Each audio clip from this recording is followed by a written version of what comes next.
Hello दोस्तों आज के वीडियो में हम एसएमपीएस पढ़ेंगे। ठीक है, आपको पता होगा कि आपके सिलेबस में एसएमपीएस, यूपीएस और पावर सप्लाई भी है। तो आज के इस वीडियो में हम एसएमपीएस पढ़ेंगे।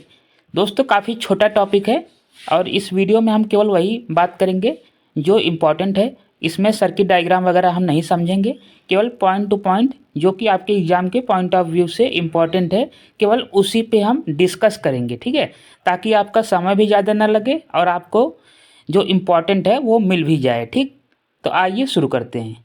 सबसे पहले देखिए एसएमपीएस, इसका फुल फॉर्म होता है स्विच मोड पावर सप्लाई।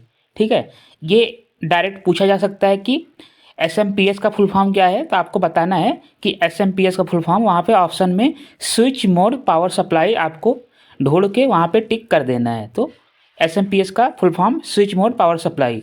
अब अगला क्या बनता है कि एसएमपीएस मतलब किसको किस में कन्वर्ट करता है, तो यह एसी या फिर अनरेगुलेटेड डीसी को रेगुलेटेड डीसी में चेंज करता है। डायरेक्ट दोस्तों एसी तो आपको नहीं मिलेगा, स्पेशली आपको यही देखने मिलेगा कि अनरेगुलेटेड डीसी को रेगुलेटेड डीसी में चेंज करता है एसएमपीएस। तो ठीक है, इससे आप समझ लीजिए कि एसएमपीएस क्या काम करता है, या इसका कार्य जो होता है अनरेगुलेटेड डीसी को रेगुलेटेड डीसी में चेंज करता है। अब बात कर लेते हैं रेगुलेटेड डीसी क्या होता है, मतलब रेगुलेटर क्या होता है। रेगुलेटेड, तो देखिए रेगुलेटेड वह होता है कि जब हम लोड चेंज कर देते हैं तो टर्मिनल वोल्टेज नो चेंज, मतलब कि यदि हम हमारा जो आउटपुट पर जो वोल्टेज हमें प्राप्त हो रहा है, जो डीसी वोल्टेज प्राप्त हो रहा है, अगर हम वहाँ पे जो लोड लगाते हैं, अगर लोड हम चेंज भी करते हैं तो हमारा जो आउटपुट डीसी रेगुलेटेड है वो चेंज नहीं होगा। ठीक है, तो उसे ही हम रेगुलेटेड डीसी बोलते हैं। आई होप आप समझ गए होंगे कि एसएमपीएस का full form switch mode power supply है और यह अनरेगुलेटेड डीसी को रेगुलेटेड डीसी में चेंज करता है। जैसे देखिए ये आईसी आपको पता होगा कि 7805 और 7812। तो देखिए 78 जो सीरीज होता है 78 और यहाँ हम एक्स मान लेते हैं। ठीक है, तो दोस्तों ये जो 78 सीरीज होता है यह प्लस का वोल्टेज देता है। ठीक, प्लस में वोल्टेज देता है। तो जैसे यहाँ 05 है तो यह प्लस 5 वोल्ट देगा, और यहाँ देखिए 12 है तो यह प्लस का 12 वोल्ट देगा। ठीक, 12 वोल्ट। अब वैसे 79 का जो सीरीज है दोस्तों, जो 79 सीरीज है, 79 सीरीज आपका क्या काम करता है, यह माइनस में देता है। जैसे कि अगर हम यहाँ 79 ठीक और एक्स लिख दे रहे हैं तो यह हमेशा माइनस में देगा। तो जैसे यहाँ देखिए 7905 है तो मतलब कि 5 वोल्ट माइनस का देगा। यहाँ देखिए 7912 है मतलब कि माइनस का 12 वोल्ट देगा। तो ये आपको दो चीज़ पता होना चाहिए। डायरेक्टली एग्जाम में पूछता है, अभी इसरो एग्जाम में पूछा था कि 7805 का आउटपुट क्या होगा। वहाँ पे दोस्तों ऐसे 4 ऑप्शन दिए गए थे आपको, प्लस का 5 वोल्ट, माइनस का 5 वोल्ट, माइनस का 12 वोल्ट और 0 वोल्ट। तो वहाँ पे क्योंकि 78 सीरीज है तो 78 का आउटपुट हमेशा ही प्लस का होता है, प्लस का होगा। तो यहाँ देखिए यहाँ पे कितना है, 05 है, 05 मतलब कि प्लस का 5 वोल्ट होगा। ठीक, आई होप समझ गए होंगे आप। अब चलिए देखिए आगे चलते हैं। अब देखिए दोस्तों यह चोपर प्रिंसिपल, मतलब कि एग्जाम में पूछ सकता है कि एसएमपीएस किसके सिद्धांत पर कार्य करता है। तो आपको बताना है कि एसएमपीएस जो है चोपर प्रिंसिपल पर काम करता है। ठीक है, चोपर आपको पता होगा, चोपर क्या करता है, यह डीसी को लेवल शिफ्ट करता है, ये आपको पता ही होगा ये सब। तो हम चोपर की बात नहीं करते हैं, हम केवल यहाँ अभी एसएमपीएस पे ही रहते हैं। तो एसएमपीएस जो है आपका यह चोपर प्रिंसिपल पर कार्य करता है। चोपर प्रिंसिपल पर कार्य करने वाली एक डिवाइस है एसएमपीएस। अब देखिए उसके बाद चलिए देखिए यहाँ पे हम थोड़ा सर्किट डायग्राम बता देते हैं। जैसे कि हम यहाँ पे एसी सप्लाई देते हैं तो हमारा जो रेक्टिफायर होता है या क्या काम करता है, एसी को या डीसी में चेंज कर देगा। ठीक, एसी को डीसी में चेंज कर देगा रेक्टिफायर। उसके बाद दोस्तों यहाँ पे नीचे देखिए हम पल्स विड्थ मॉड्यूलेशन, ये मतलब जनरेशन इसे बोल सकते हैं, पीडब्ल्यूएम जनरेटर लगाते हैं। तो यह एक प्रकार का पल्स को जनरेट करता है।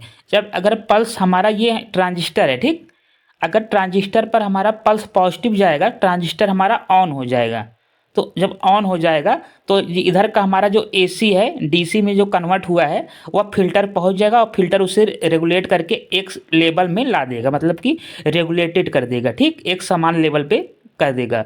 और वहीं यदि पल्स जो हमारा नेगेटिव जा रहा है तो नेगेटिव में जब ये ट्रांजिस्टर हमारा जो है वो ऑफ हो जाएगा, नेगेटिव में हमारा ट्रांजिस्टर जब दोस्तों ऑफ हो जाएगा तो हमारा जो इधर का डीसी है इधर नहीं पहुंच पाएगा फिल्टर पे, तो हमारा आउटपुट पे कुछ नहीं मिलेगा।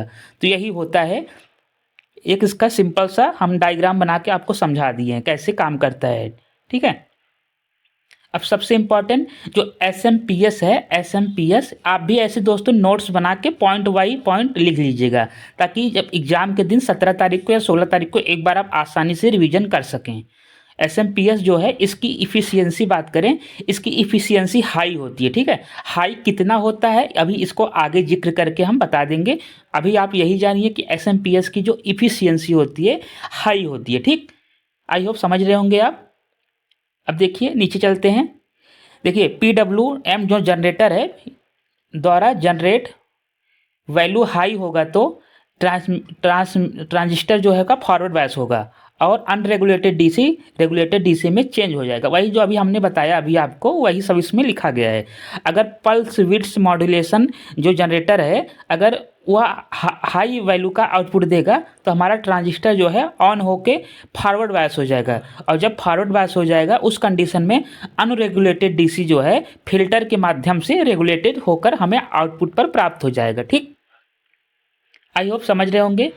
अब देखिए दोस्तों, एक होता है ड्यूटी साइकिल। ठीक, ड्यूटी साइकिल क्या होता है, मतलब टोटल टाइम में डिवाइस कितनी टाइम ऑन है उसे हम ड्यूटी साइकिल बोलते हैं। जैसे कि टी ऑन, यहाँ देखिए आप, T on divide by T on plus T of, यही हमारा है ड्यूटी साइकिल।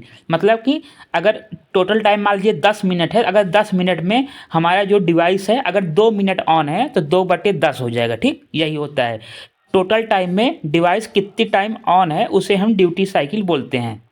आई होप ये सब समझ रहे होंगे आप। तो ये वाला हमारा क्लियर हो गया। अब देखिए high frequency switching, high frequency switch use करने से साइज कम हो जाता है।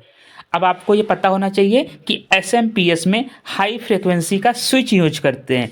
इसका हमें क्या फ़ायदा मिलता है, इससे हमें दोस्तों SMPS का जो साइज है साइज काफ़ी छोटा हो जाता है, कॉम्पैक्ट हो जाता है। ठीक, तो हाई फ्रिक्वेंसी स्विच यूज करने से साइज जो है आपका कम हो जाता है।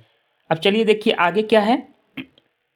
यहाँ देखिए दोस्तों, रेगुलेटेड डीसी ड्यूटी साइकिल पर डिपेंड होगा। ठीक है, जैसे ड्यूटी साइकिल यदि अगर ज़्यादा है, ड्यूटी साइकिल ज़्यादा कब होगा, जब हमारा टी ऑन टाइम ज़्यादा होगा। ठीक, तो टी ऑन टाइम अगर PWM जो जनरेटर है अगर अधिक समय तक ऑन रहेगा तो हमारा जो अनरेगुलेटेड डीसी है फिल्टर के माध्यम से लंबे समय तक रेगुलेटेड होता रहेगा। वही लिखा गया है कि जब रेगुलेटेड डीसी ड्यूटी साइकिल पर डिपेंड होगा। ठीक, अगर ड्यूटी साइकिल अधिक है तो रेगुलेटेड डीसी हमें अधिक प्राप्त होगा, यदि ड्यूटी साइकिल कम है तो रेगुलेटेड डीसी हमें कम प्राप्त होगा। ठीक, वही देखिए यहाँ पे लिखा गया है अगर ड्यूटी साइकिल अधिक होगा तो आउटपुट वोल्टेज भी आपका अधिक होगा। अगर ड्यूटी साइकिल अधिक होगा तो हमारा जो आउटपुट वोल्टेज है वो अधिक होगा। आप समझ गए होंगे कैसे, कि अगर ड्यूटी साइकिल अधिक है लंबे समय तक हाँ ऑन रहेगा तो पल्स विद मॉड्यूलेशन अगर ऑन ज़्यादा रहेगा तो हमारा ट्रांजिस्टर ऑन हो जाएगा। उसके बाद अनरेगुलेटेड डीसी जो है रेगुलेटेड डीसी में प्राप्त होगा, जिससे हमारा आउटपुट वोल्टेज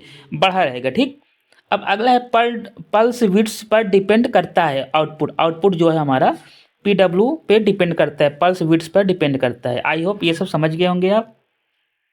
अब देखिए दोस्तों यहाँ आगे चलते हैं। क्या भाई, अब चलिए दोस्तों बात करते हैं इफ़िशियंसी का। अभी हमने बताया था कि SMPS का इफ़िशियंसी अधिक होता है। ठीक, तो देखिए SMPS का जो इफ़िशियंसी की बात करें तो यह 60% से 95% तक होता है। ठीक, या इसकी इफ़िशियंसी काफ़ी हाई होता है।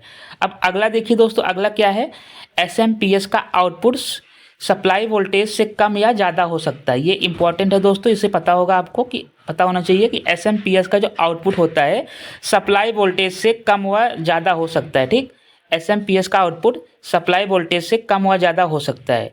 अब अगला है हाई फ्रिक्वेंसी पर ऑपरेट होता है। SMPS जो है हाई फ्रिक्वेंसी पर ऑपरेट होता है, जिससे कि हमारा जो साइज है वह कम हो जाता है। अब हाई पावर एप्लीकेशन में यूज होता है, इसका जो यूज होता है हाई पावर एप्लीकेशन में यूज होता है। ये सब डायरेक्ट पॉइंट पूछा जाएगा आपसे। अब लास्ट है आपका सबसे, ये इसका जो परिपथ है कॉम्प्लेक्स हो जाता है, काफ़ी जटिल परिपथ होता है। ठीक, आई होप आप समझ गए होंगे अभी तक पूरा। यदि अब भी कुछ डाउट है आप हमें कमेंट बॉक्स में ज़रूर बताइएगा, हम आपको उसे रिप्लाई करेंगे। ठीक, थैंक यू फॉर वॉचिंग।